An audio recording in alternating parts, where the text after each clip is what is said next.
God, who is love, made us to walk His love out into a world that desperately needs Him. But in a world filled with so much hate, walking like Jesus can be very challenging. In Ephesians chapter 5, we find 4 daily practices that help us day in and day out walk in love. First, be imitators. Ephesians 5:1-2 tells us, "Be imitators of God as beloved children and walk in love as Christ loved us and gave Himself up for us."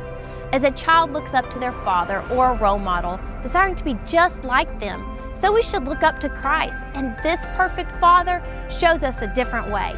Instead of walking into a room or situation aiming to be served, we should walk with a posture of, "I came to serve and not be served." Let's be imitators of Christ. Second, be light. Ephesians 5:8 tells us, "Walk as children of light." Many things hidden and done in darkness are traps.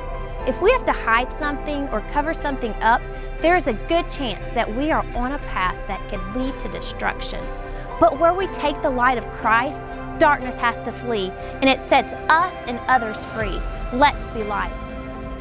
Thirdly, let's be wise. Ephesians 5:15 tells us, "Look carefully then how you walk, not as unwise but as wise." Verses 16-18 goes on to tell us that we should use our time here on earth wisely, not being distracted by foolish things, but instead seek to understand the will of God and then do it. Let's be wise. Lastly, let's be thankful. Ephesians 5:20 tells us to give thanks always and for everything to God the Father. A.W. Tozer said, "Gratitude is an offering precious in the sight of God.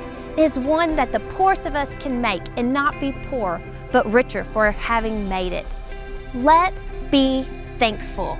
I pray that each of us can practice Ephesians 5 and point people to God with our lives by practically walking in love.